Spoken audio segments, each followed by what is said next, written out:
वक्फ amendment bill के बाद सियासी हंगामा शुरू। मुल्क के अंदर जेडीयू की जमात से कई सारे मुसलमान नेताओं ने इस्तीफ़ा पेश किया है। 4 मुस्लिम नेता हैं जिन्होंने रिज़ाइन दिया है जेडीयू से और ये कहा है कि आपने जो है वो वक्फ अमेंडमेंट बिल पे स्टैंड नहीं लिया, जिसके कारण बिहार के इलेक्शंस से पहले ही जो है वो जेडीयू की जमात से भी जो है वो इस्तीफ़ा पेश किया है। आपको मालूम है कि नीतीश्वर कुमार से भी काफ़ी ज़्यादा नाराज़गी का इजहार किया है और वैसे ही नायडू की जमात में भी जो मुसलमान नेता हैं उन्होंने बहुत गम और गुस्से का इजहार किया है। कहा हाथी के दांत दिखाने के और हैं और खाने के और हैं।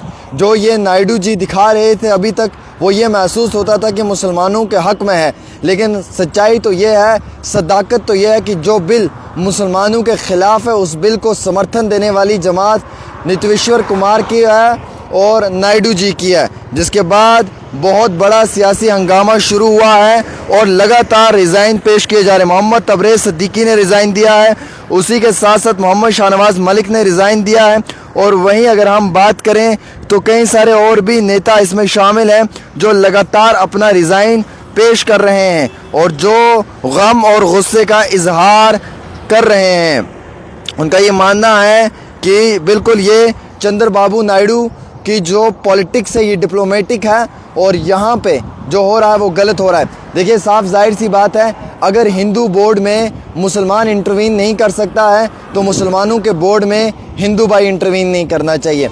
अगर किसी भी धर्म के बोर्ड में अगर कोई भी जो मिनॉरिटी है वो इंटरवीन नहीं कर सकती है तो फिर आप मुझे ये बताएं कि आप बिलखसूस ये मुसलमानों के बोर्ड में ही क्यों जो है वो नॉन मुस्लिम्स को इंट्रोड्यूस करवाना चाहते हैं। इससे क्या आप जाहिर करना चाहते हैं?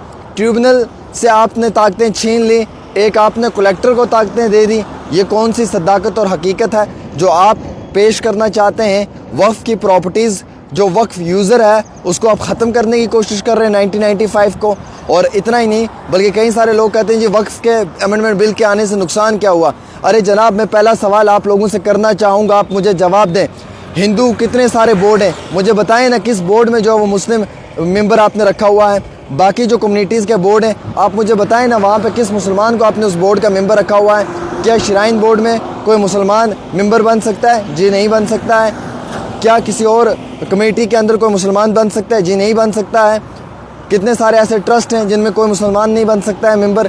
तो फिर आप बिलखसूस वक्फ के अंदर ही क्यों इनको इंट्रोड्यूस करवाना चाहते हैं? ट्रिब्यूनल का एक अपना पावर होती थी, अगर ट्रिब्यूनल के पास केस जाता था वो उस केस को सुनते थे। अगर वहाँ से केस नहीं प्रॉपर तरीके से फ़ैसला होता था फिर वो आगे किसी और बड़े कोर्ट में जाता था। लेकिन आज अगर कलेक्टर, अगर डीएम, डिस्ट्रिक्ट मजिस्ट्रेट उन केसेस को सुनेंगे तो फिर ट्रिब्यूनल की ताकत कहाँ रही? आपने ये ताकत भी छीन कर दे दी। वक्फ फॉर यूज़र है, आपने उसको ख़त्म करने की कोशिश की। आप इस बिल के लाने से क्या साबित करना चाहते हैं?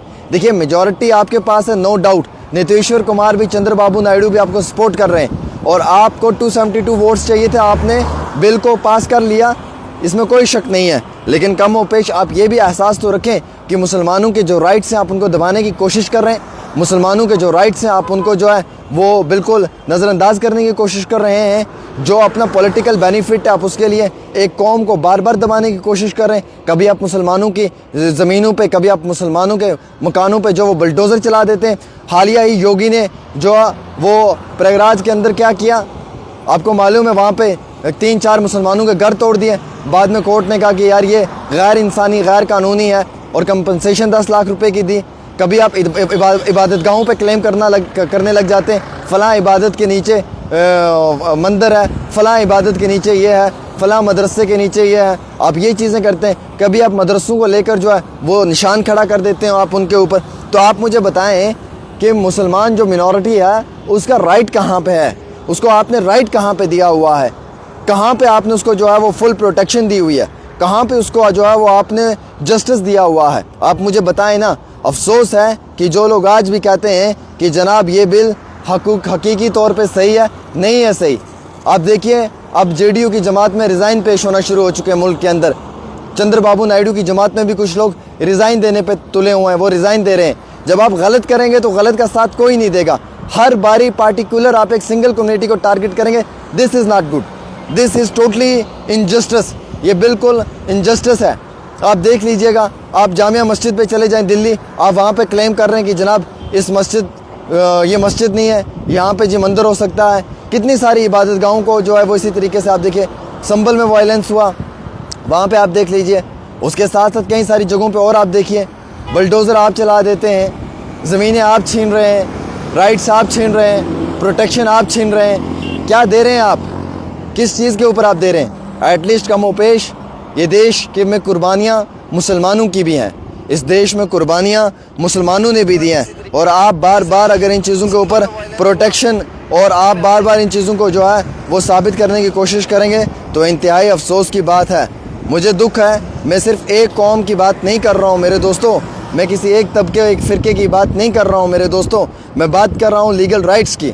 जो लीगल राइट्स हैं उनके ऊपर बात होना इंतहाई बहुत ज़रूरी है। और अगर आप लीगल राइट्स के ऊपर बात नहीं कर पा रहे हैं तो आप हकूक़ को दबाने की कोशिश कर रहे हैं, आप हकूक़ को पामाल कर रहे हैं। और अगर आप हकूक़ को पामाल करेंगे तो आवाज़ उठेगी, घर घर से उठेगी, और कई सारे घरों से आमिर सुहेल की तरह आवाज़ें निकलेंगी और उन आवाज़ों का आपको जवाब देना होगा। आज आप वक्फ़ को जो है वो अपनी अमेंडमेंट कर रहे हैं, इसमें तरमीम कर रहे हैं, इसके कानून के अंदर जो है वो रिवाइज़ कर रहे हैं, लेकिन हमेशा ये चीज़ें जो हैं ये निस्बत के मुताबिक ठीक नहीं रहेंगी। एक छोटी सी रिपोर्ट आमिर के साथ।